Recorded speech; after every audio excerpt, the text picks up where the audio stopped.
আসসালামু আলাইকুম। কবর যে এক কঠিন মাকাম,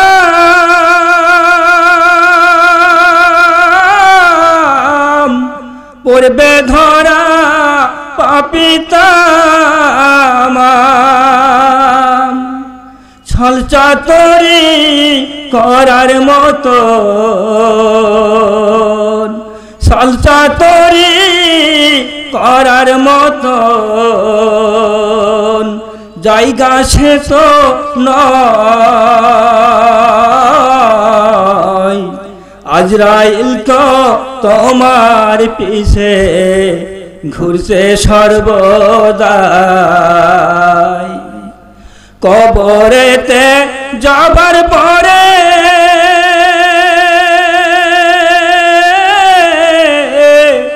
ধনী গরিব সবার তরে, কবরেতে যাবার পরে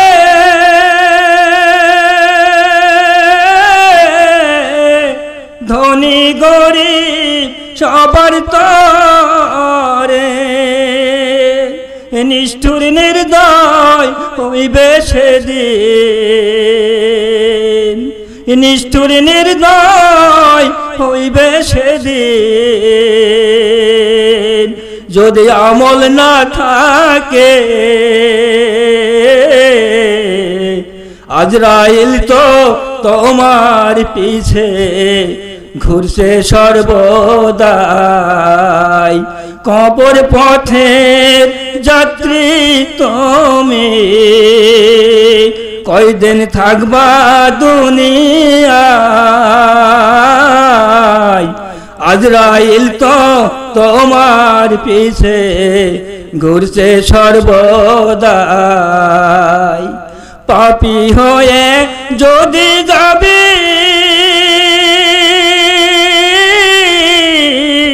সুখের পরশ নাহি পাবি, পাপী হয়ে যদি যাবি সুখের পরশ নাহি পাবি। দাউ দাউ করে জ্বলবে আগুন, দাউ দাউ করে জ্বলবে আগুন, তাতে উপায় থাকবে না। আজরাইল তো তোমার পিছে ঘুরছে সর্বদাই। কবর পথের যাত্রী তুমি, কবর পথের যাত্রী তুমি, কয়দিন থাকবা দুনিয়ায়।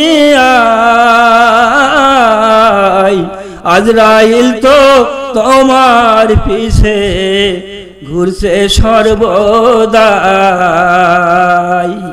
আর খেতে পারবা না। নবীজি বলেন এতক্ষণ কষ্ট করে যে রান্না করেছে তার কাছ থেকে পারমিশন নাও, পারমিশন নিয়ে তারপর তুমি খাবার খাও। বলেন এই কাম যদি করতাম তাহলে সংসার ভালো হইতো না? কি হইতো?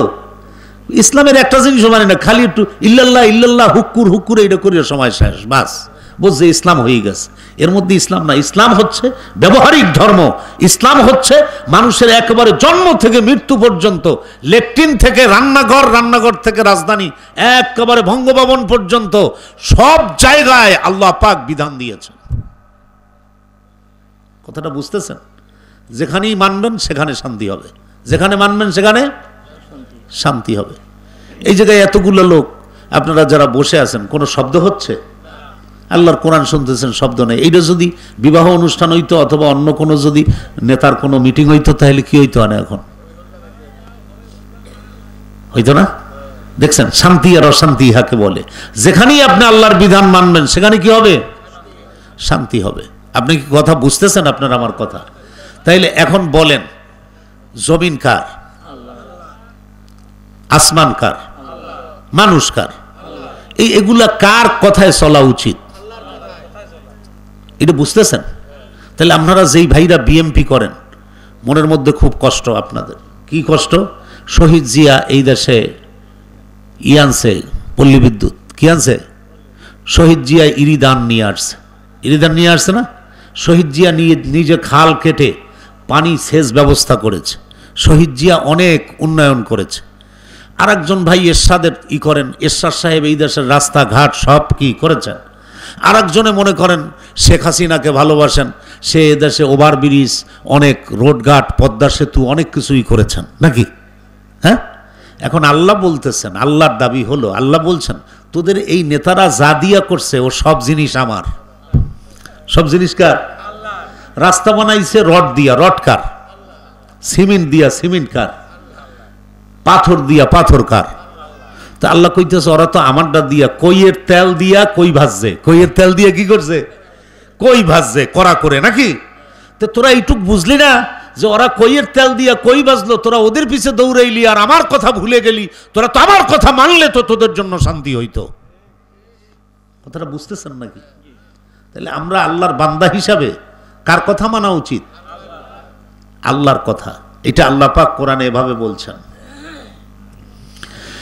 আফাগাইরা দীনিল্লাহি ইয়াবগুন ওয়ালাহু আসলামা মান ফিস সামাওয়াতি ওয়াল আরদি তাওআন ওয়া কারহা। আল্লাহ পাক বলছেন তোমরা কি আমার দেওয়া নিয়ম কানুন বাদ দিয়ে অন্য কোন নিয়ম জীবন বিধান চালু করতে চাও? প্রশ্ন করেছেন আল্লাহ। কে করেছেন? কাদের কাছে? আমাদের কাছে। আল্লাহ জিজ্ঞেস করছেন আফাগাইরা দীনিল্লাহি ইয়াবগুন, তোমরা কি আমার দেওয়া দিন, দিন মানে জীবন ব্যবস্থা, জীবন বিধান, আল্লাহ বলেন আমার দেওয়া জীবন বিধান নিয়ম কানুন বাদ দিয়া অন্য কোন নিয়ম কানুনের জন্য তোমরা কি চেষ্টা করো?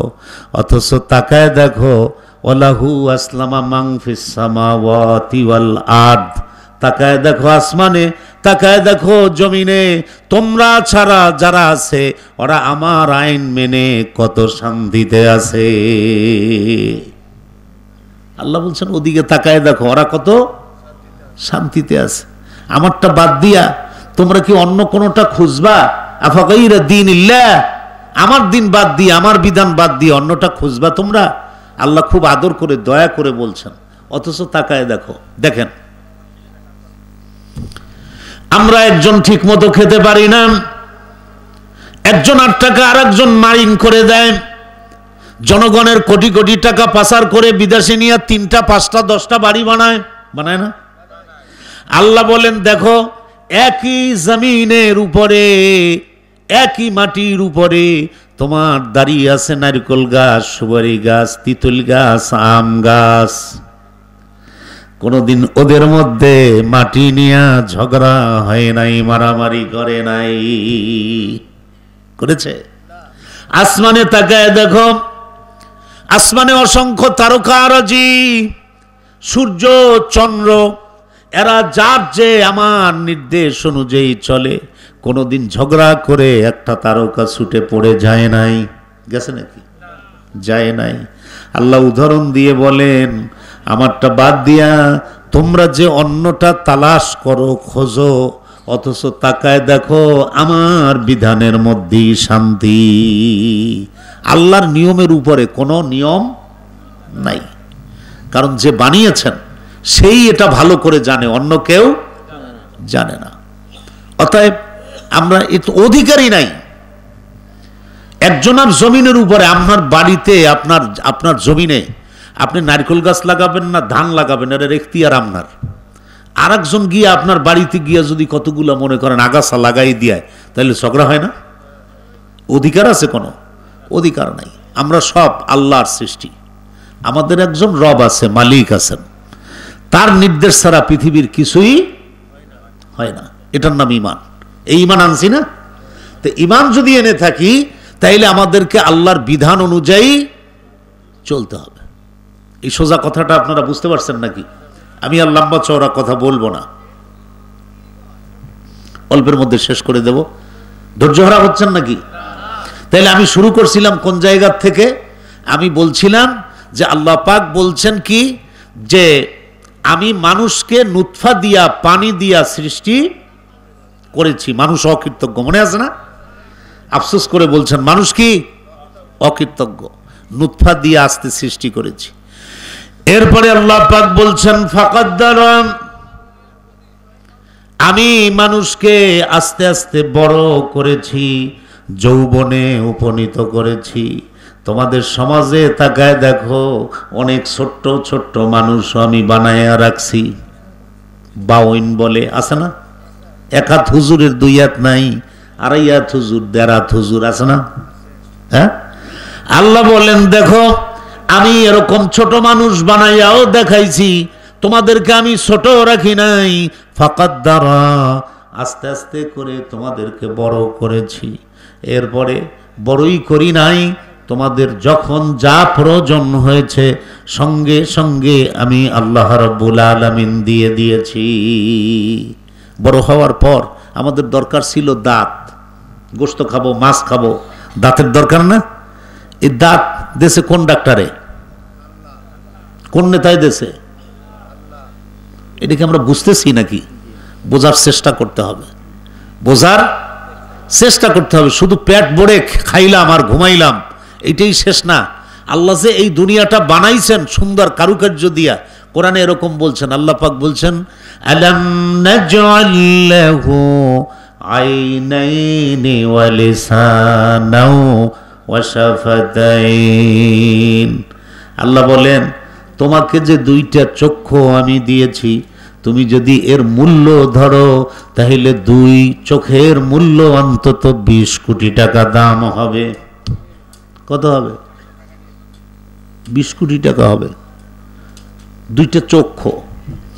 এরপর আল্লাহ পাক বলছেন লিসানাও ওয়া শাফাতাইন, আমি তোমাদেরকে যে একটা জিহবা দিলাম সেইটা নিয়ে একবার চিন্তা করে দেখো। জিহবার উপরে কই মাছ দিলে টেস্ট একরকম, শিং মাছ দিলে টেস্ট আর এক রকম, ইলিশ মাছ আর এক রকম, চিংড়ি মাছ আর এক রকম, বোয়াল মাছ আর এক রকম, টাকি মাছ আর এক রকম।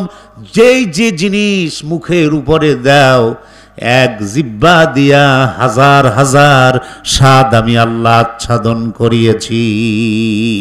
এক জিহ্বা দিয়া হাজার হাজার স্বাদ আচ্ছাদন করিয়েছি। জিহ্বা একটা, স্বাদ নেই কত? তিতুলের স্বাদ, মিষ্টির স্বাদ, কত যে স্বাদ নেই একটা জিহ্বা দিয়া। আমি কেমন আল্লাহ কেমন জিহ্বা বানিয়ে দিয়েছি একবার চিন্তা করছো? তুমি আমার শুকরিয়া আদায় করো না, তুমি শুকরিয়া আদায় করো কোন নেতার পিছনে দৌড়াইয়া সারা রাত নষ্ট করে আসছে। আল্লাহ পাক এই জন্য বলছেন ফাকাদ্দারা, আমি মানুষ সৃষ্টি করেছি, এরপরে তাকে আমি বড় করেছি। এরপর আল্লাহ পাক বলছেন থুম্মাস সাবিলা ইয়াসসারা, মানুষ চলবে কেমনে সে ব্যবস্থা আমি আল্লাহ দিয়েছি, বিধান দিয়েছি, চলার পথ দেখিয়েছি। মানুষ চলার জন্য তাকে সংবিধান দিয়েছি, তার নাম কোরআন। তার নাম কি? কোরআন। আল্লাহ বলেন শুধু এইটাই দেই নাই, মানুষ কেমনে চলবে তার চলার জন্য আমি সুম্মা সাবিলা ইয়াসসারা, আমি তাকে পথ দিয়ে দিয়েছি, সংবিধান দিয়েছি। এই সংবিধান দেখে দেখে বান্দা চলবে।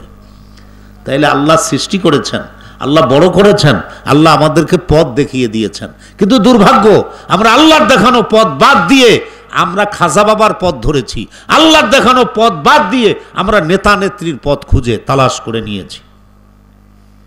এটা আমাদের জন্য দুর্ভাগ্য। আল্লাহ পাক আমাদেরকে কল্যাণের জন্য পথ দেখিয়েছেন। তাইলে আল্লাহ রাব্বুল আলামিন এরপরে কোরআনুল কারীমে বলছেন আফাতুমিনুনা বিবাদিল কিতাব ওয়া তাকফুরুনা বিবাদ। আল্লাহ বলেন তোমরা কি আমার কিছু কথা মানবা, নামাজে, রোজা, হজ, যাকাত, কিছু কথা আমার মানবা, আর পরিবারে, ব্যক্তি জীবনে, সমাজে অন্যের কথা মানবা। এমন কি তোমরা করবা? যদি করো ফামা জাযাউ মাইয়া ফাআলু যালিকা মিনকুম ইল্লা খিজিয়ুন ফিল হায়াতিদ দুনিয়া। আল্লাহ বলেন তাইলে দুনিয়ায় তোমাদের লাঞ্ছনার জীবন দেব। যদি এইটা করো দুনিয়ায় কি দেব? লাঞ্ছনার জীবন দেব। কি লাঞ্ছনার জীবন দেব? আল্লাহ